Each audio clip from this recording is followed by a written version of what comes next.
한때 막장 드라마라는 표현이 있었죠. 막장 드라마. 심각한 불륜, 폭력, 거짓. 당황스러운 것은요, 아침에 그거래요. 아침부터 무슨 막장 드라마를 보고 어쩌라고 하루 이렇게 좋은 날을 그냥 아침에 막 소리 지르고 싸우고, 제가 정확하게는 잘 모르겠는데 김치로 막 때리고 막장이라는 단어를 찾아봤어요. 순수 우리말이더라고요. 이 막장이 뭐냐면 탄광 끝에 들어가다 보면 더 이상 들어갈 수 없는 데가 나옵니다. 거기가 막장이에요. 막장. 그러니까 더 이상 이것보다 불륜일 수 없다, 이것보다 더 지저분할 수 없다는 것이 이제 막장 드라마, 막장 정치 뭐 이런 거죠. 지난 몇 년 동안 참 많이 힘드셨죠. 힘드셨어요. 뭐 그러다가 이제 마지막에 계엄도 선포되고 국민들이 갈등하고, 갈등의 극한 상황이 어디까지 갔나 보면 알 수 있는 게 교회예요. 교회가 서로 막 나뉘어지고 쪼개지고 서로 갈등하고 그랬죠. 게다가 웬 무속 집단들이 그렇게 등장을 하나요? 저는 제가 뭐 이렇게 산 날이 오래되지 않아서 그렇지 모르겠지만 5학년 4반 그랬더니 우와 그래요. 어떤 분이 고맙습니다. 4학년으로 봐주셔서 제가 이렇게 무속이 횡행하는 시대가 또 있었을까? 제가 볼 땐 하나님 굉장히 좀 많이 마음이 상하셨을 것 같아요. 많이 상하셨을 것 같아요. 여러분, 이 모습은 우리나라의 모습만 아닙니다. 에이 헬조선 막 이렇게 폄하하지 마세요. 이스라엘 백성들도 다 똑같았어요. 이스라엘 백성들 하나님의 백성들인데 하나님의 마음을 가장 아프게 한 백성들이었습니다. 기원전 8세기와 7세기 우리 읽은 본문의 이사야 선지자님이 사역하시던 때죠. 그런데 그때 북이스라엘이 아수르에 의해서 멸망을 당합니다. 아수르가 좀 나쁜 짓을 했어요. 이제 많은 사람을 죽였죠. 포로로 끌고 가요. 아수르는 거대 제국이니까 또 그 지역 어딘가 풀어놓고 그 풀어놓은 지역의 포로들을 데려다가 이스라엘에 심습니다. 그렇게 해서 태어난 사람들이 사마리아 사람들이고 사마리아 땅이라는 거예요.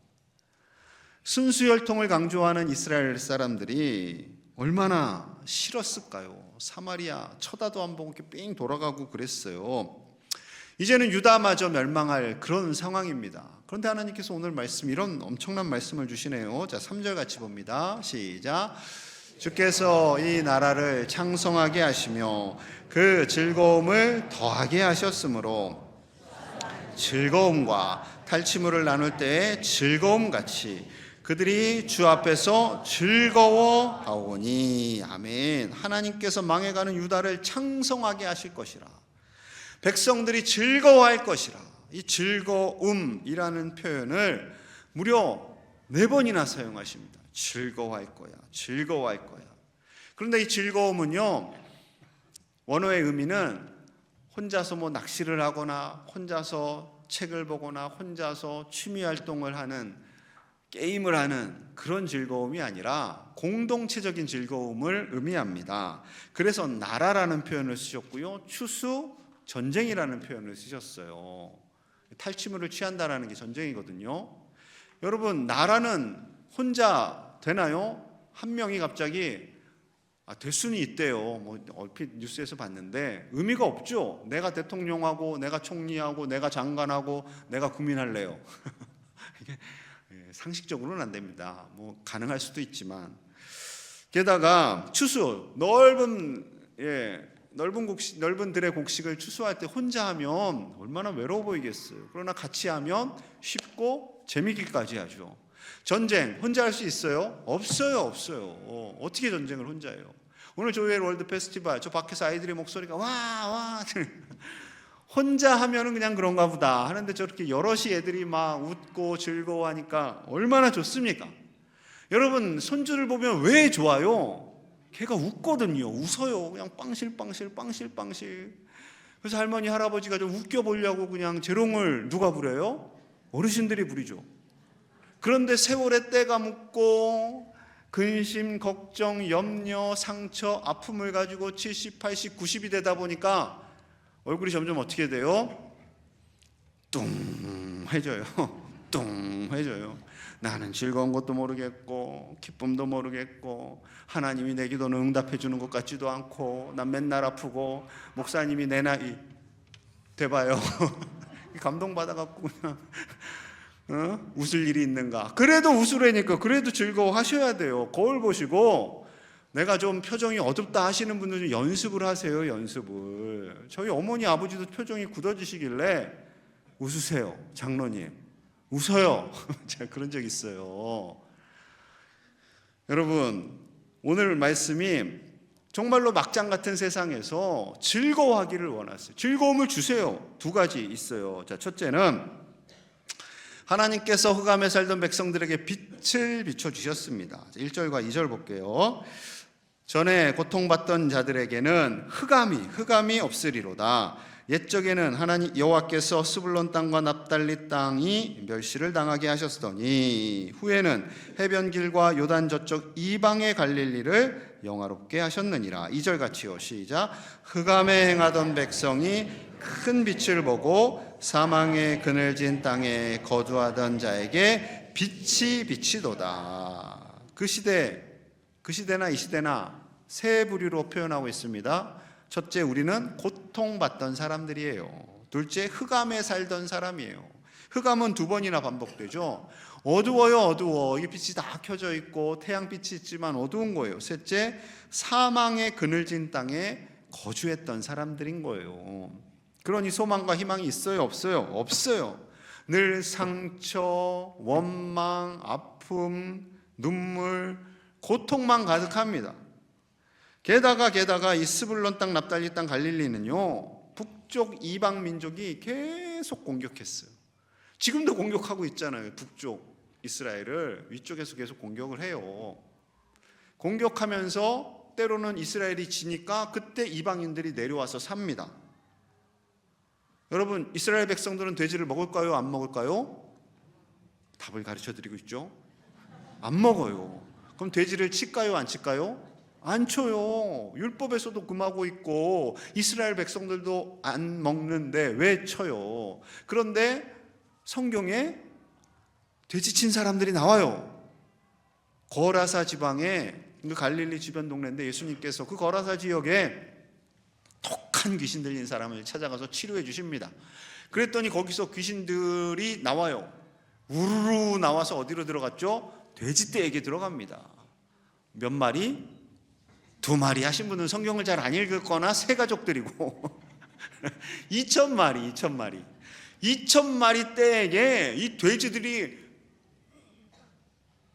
떼에게 귀신들이 돼지들이 아니라 귀신들이 돼지떼에게 들어간 거예요. 그랬더니 얘네가 막 미쳐 날뛰기 시작하더니 다 갈릴리 호수구에 풍덩 다 가셨어요. 그러니 여러분 생각해 보세요. 2,000마리를 가지고 있는 그 이방인은 와 부자예요. 돼지 2,000마리 키워보셨어요? 그런데 내 재산이 다 날라갔네. 그래서 예수님을 이렇게 가라고 막 했죠. 그러니 그런 이방인들도 있죠. 돼지떼도 있죠. 그 모습을 보는 예루살렘 순수 혈통 사람들은 저거 이제 이방님들 저거 안 돼.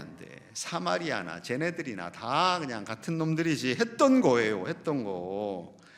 심지어 예수님의 제자들도 그쪽 지역을 별로 안 좋아했어요. 빌립이 예수님을 만납니다. 예수님의 제자가 됐어요. 빌립이 너무나 기뻐서 나다나엘 메시아가 오셨어. 나사렛 예수님이야. 그랬더니 그래 가보자 하지 않았어요. 야 나사렛에서 무슨 선한 사람이 나오냐. 그 지역은 안 돼.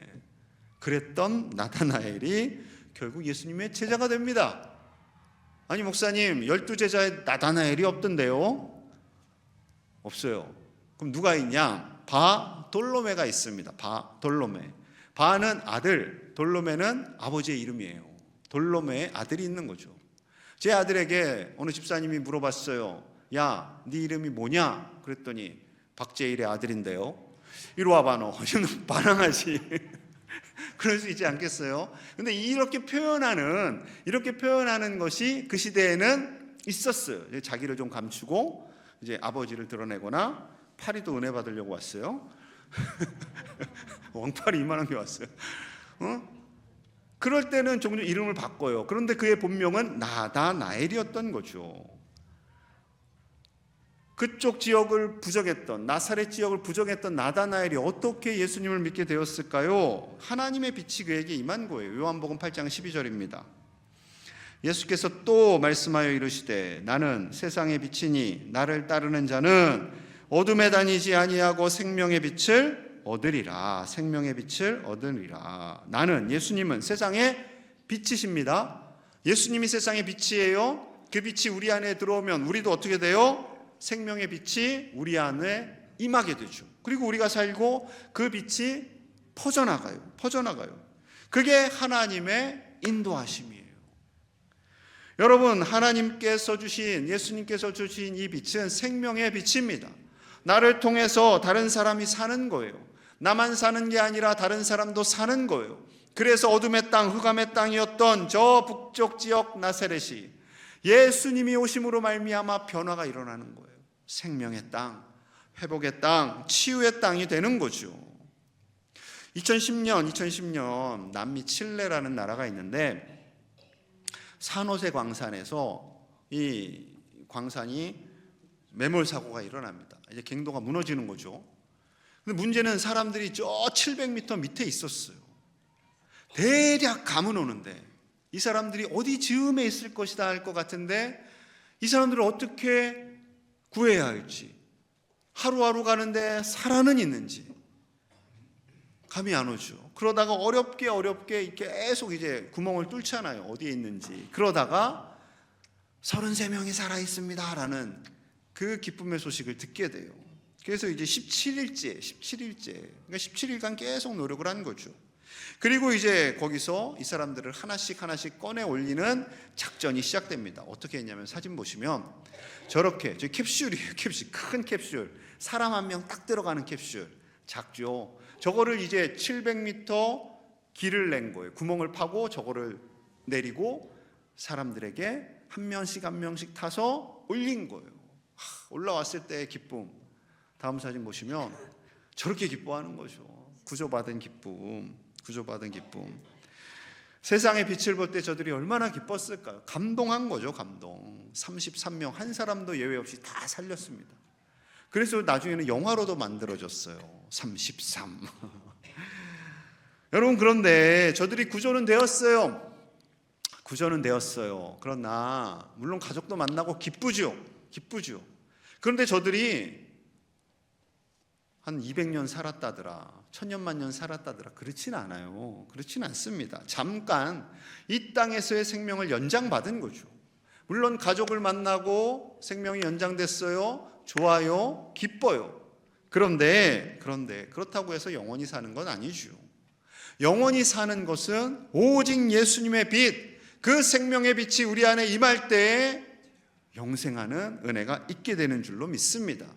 생명의 빛이 저와 여러분들의 가정에 임하고 그 빛이 흘러서 이 지역을 살리는 놀라운 즐거움이 있기를 간절히 축복합니다. 자, 막장 같은 세상에서 우리가 즐거운 이유, 두 번째는요, 사탄과의 전쟁에서 하나님이 이기십니다. 자, 4절 5절 봅니다. 함께 볼게요. 시작. 이는 그들이 무겁게 맨 멍에와 흑직과 그 압제자의 막대기를 주께서 꺾으시되 미디안의 날과 같이 하셨음이니이다.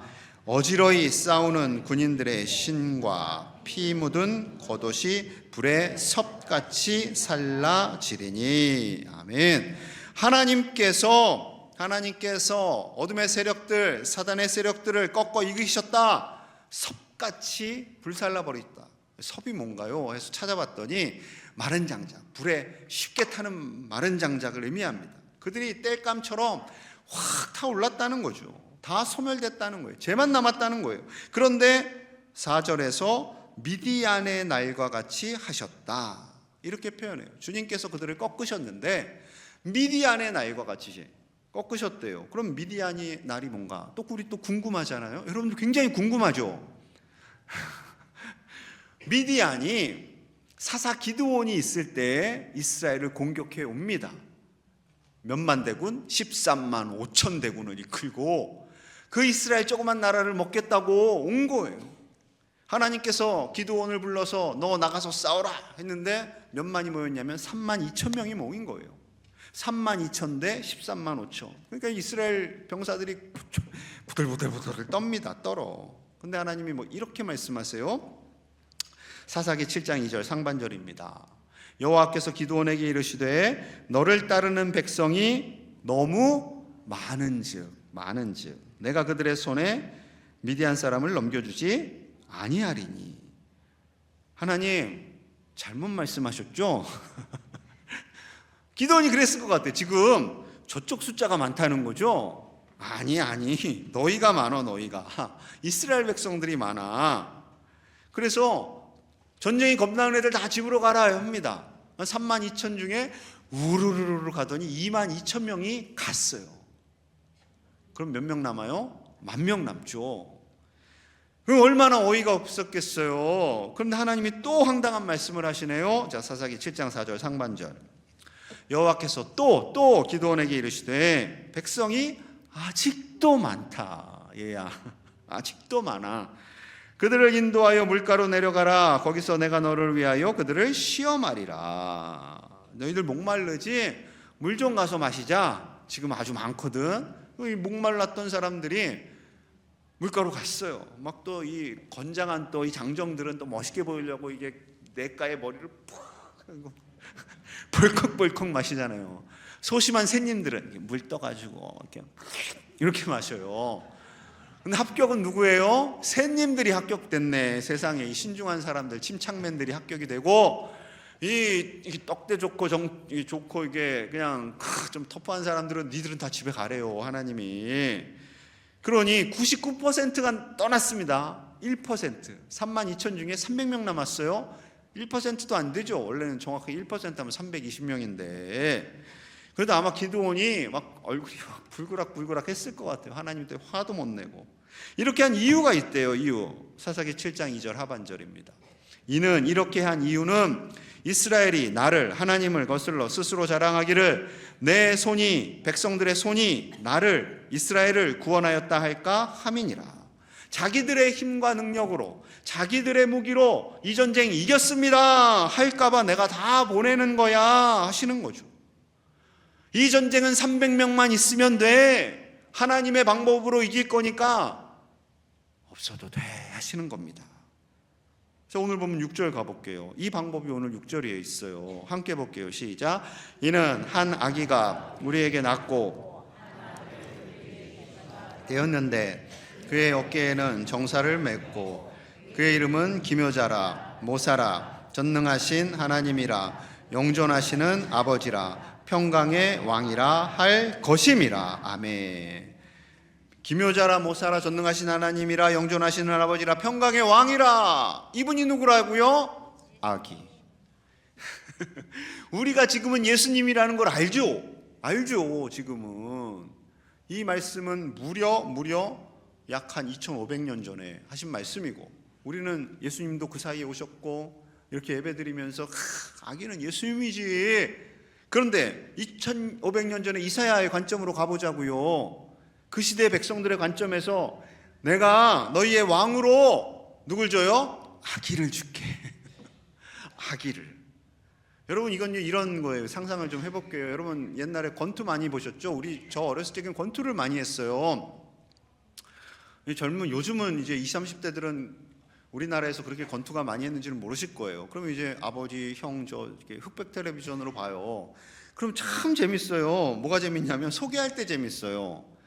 항상 청코너, 홍코너가 있잖아요. 청코너, 홍코너가 있는데 청코너 먼저 소개합니다. 청코너가 도전자입니다. 그럼 이제 코맹맹이 소리를 내죠. 청코너 도전자, 온 세상에 갈등과 전쟁을 일으키는 나쁜 놈 사탕. 그럼 막 얘가 그냥 후후 하면서 나오는 거죠. 그럼 이제 홍코너 챔피언을 소개할 타임입니다. 그럼 더 힘있게 홍코너 챔피언, 천지만물을 지으시고 흑암을 이기실 분, 사단을 이기실 분, 아기 예수님! 그럼 누가 나와요? 아기가 안 하게 응애. 지금 6절이 딱 그거예요. 우리나 지금 예수님이 오셔서 기적을 베푸시고 부활하시고 하늘로 올라가신 그 엄청난 일들을 알지만 2500년, 600년 전에는요, 2700년 전에는 상상할 수도 없는 일이에요. 마리아도 참 힘들었을 것 같아요. 어머니 마리아, 예수님 어머니의 마리아. 천사가 그렇게 말씀을 하셔서 애는 낳는데, 메시아라고는 하셨는데 응애 말도 못해요. 예수님 태어나자마자 말 못했어요. 응애 쉬 하고 응하고 똑같아요. 정말 이 아기가 메시아가 된다는 걸까? 그런데 점점 자라더니 30 즈음에 드디어 메시아의 사명을 감당합니다. 하나님께서 세례를 받게 하시고 모든 권세를 주시고 만왕의 왕으로 사명을 감당하시는 거죠. 그 사역이 오늘 7절 상반절에 있어요. 어떤 일을 하시는가? 그 정사와 평강의 더함이 무궁하며 영원하며 또 다윗의 왕자와 다윗의 계보로 그의 나라에 군림하여 그 나라를 굳게 세우고 지금 이후로 영원히 정의와 공의로 그것을 보존하실 것이라. 이 엄청난 일을 누가 한다고요? 아기가 자라서. 솔직히 걱정이죠. 이제 예수님 시대에 많은 사람들이 걱정했을 거예요. 저 갈릴리 나사렛 지역, 소외된 지역, 게다가 가난한 부모님, 게다가 함께하는 제자들도 늘 불안해요. 뭐 성질이나 낼 줄 알지, 그냥 욱할 줄이나 알지. 그 중에 한 분은 예수님을 팔죠. 그리고 예수님 체포될 때 다 도망가시죠, 이분들이. 그런데 어떻게 예수님께서 메시아적 사명을 감당하실까요? 자, 답이 7절 하반절에 있습니다. 우리 함께 볼게요. 시작. 만군의 여호와의 열심이 이를 이루시리라. 아멘. 만군의 여호와의 열심. 300년밖에 안 남았지만 만군의 여호와의 열심이 13만 5천을 이기게 하시는 거예요. 어린 아기로 오셨지만 초라한 제자들과 함께 하지만 만군의 여호와의 열심이 하나님의 구원을 이루어 가시는 거죠. 여러분, 그러니까 300명만 있으면 되는 거예요. 부족한 제자들이지만 있어도 돼요. 왜요? 하나님의 나라는 무기로, 권력으로, 돈으로 되는 나라가 아니에요. 믿음으로 되어지는 나라죠. 믿음으로 되어지는 나라. 어린아이와 같이 순수한 믿음으로 살아가는 나라. 이것이 하나님의 열심입니다. 이것이 하나님의 열심이에요. 여러분, 이 열심으로 하나님께서 우리를 위하여 일하고 계시고 우리를 돕고 계시는 줄로 믿습니다. 하나님의 열심은 기드온 때나 예수님 시대나 지금이나 동일합니다. 동일하세요? 우리 주님께서 힘이 좀 빠지셨지? 아니요, 힘 안 빠지셔요. 우리가 힘이 빠졌지. 여러분, 낙심하지 마세요. 절망하지 마세요. 하나님께서 우리와 함께 하시고 하나님의 열심으로 우리를 사단에서 건지시고 분명히 이기게 하시는 줄로 믿습니다. 우리 청년들 겁먹지 마세요. 우리 어르신들 건강 때문에 너무 염려하지 마세요. 우리를 흑암에서 빛으로 인도하시고 자녀 삼아주시고 세상을 이기게 하시는 그 주님만 바라보며 당당하게 믿음으로 승리하시기를 간절히 축복합니다. 제가 대표로 기도합니다. 하나님, 감사합니다. 우리를 위해 예수님을 보내주신 것은 우리를 향한 하나님의 열심인 줄로 믿습니다. 빛 대신 예수님으로 우리를 구원하여 주시고 이 땅에 빛을 주신 하나님, 사단과 이기신 주님으로 말미암아 우리도 당당하게 이기며 승리하며 살게 하여 주시옵소서. 예수님 이름 받들어 간절히 기도하옵나이다. 아멘.